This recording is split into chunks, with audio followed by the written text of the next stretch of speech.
Hi everyone, and welcome back to My Dad and Liam. I'm Liam. And I'm the dad, Arthur. We're son and father duo from London who have called the beautiful chaos of Indonesia our second home for the last 20 years. A massive thank you to our founder, Aisha, for making all of this happen. If this is your first time joining us, we'd be so grateful if you could take a moment to subscribe, like, comment, and share. It really helps our small channel grow. Just a small note before we begin. Everything we discuss here is purely our personal opinion, based on our own experiences.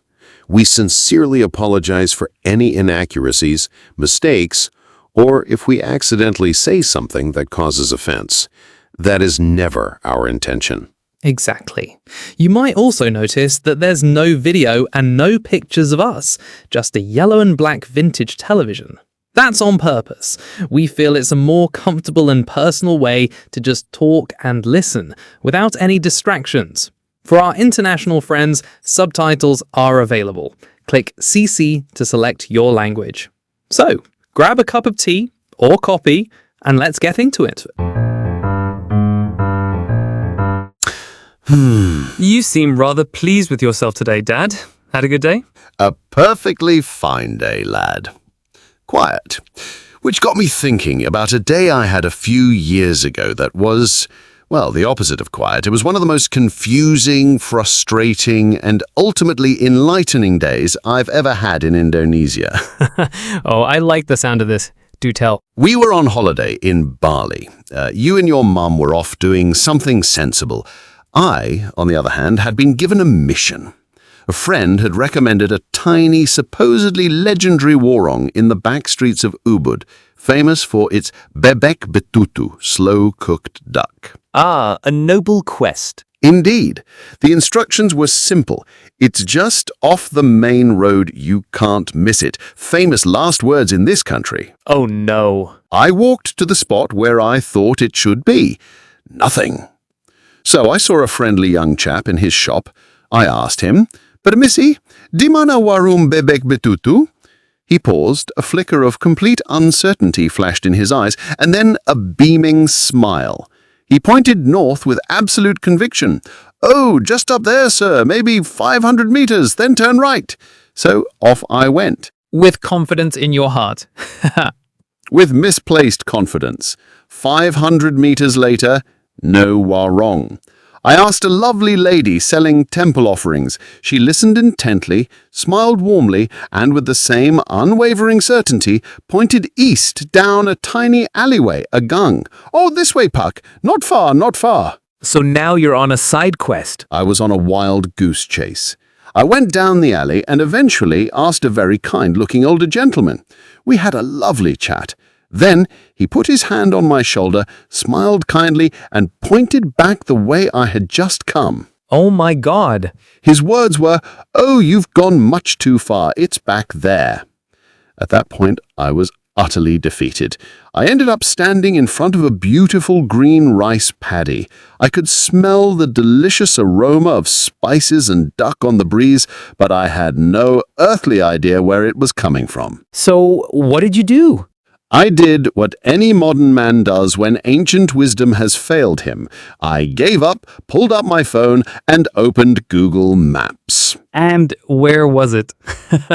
I'm not ready to hear that. It was 100 meters from where I first started, in the opposite direction, south.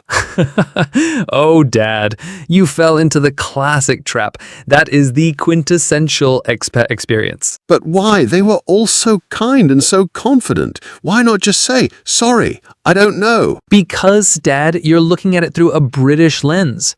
In the UK, information is a transaction. Here, it's a relationship. You just experienced the two golden rules of Indonesian social etiquette: saving face and the overwhelming desire to be helpful. Saving face? It was my face that was bright red from walking around in the sun for an hour. For them, to say, "I don't know," "saya tidak tahu," can feel like a failure. It feels more polite and more helpful to give some kind of answer, any answer, than to give what feels like a rejection.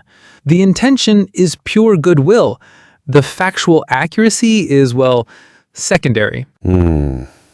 Secondary is one word for it. Exactly. But efficiency isn't always the primary cultural value here. Social harmony is. And this doesn't just apply to directions. So, is it impossible? Am I doomed to wander the rice paddies forever? No, you just have to learn the expat hack. The secret is you never ask an open-ended question. You become a human GPS. You point and you ask a closed yes-no question. Is the watering this way? They can then simply say ya or bukan. A simple yes or no saves everyone's face. Good heavens.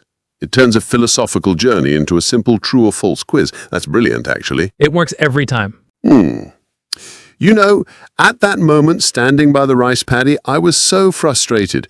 But looking back, I've come to see it differently. You think you're looking for data. They're giving you a human connection. That confident, completely wrong direction, it's a gift. It's a way of saying, I see you, a stranger, in my home, and my first impulse is to help you, even if I'm not sure how.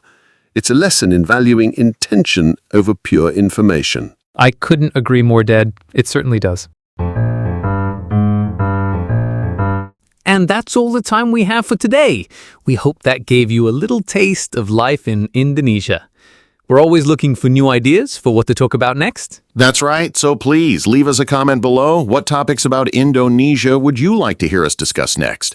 Culture, food, daily life, funny stories? Let us know. Thanks so much for listening to My Dad and Liam. We'll talk to you next time.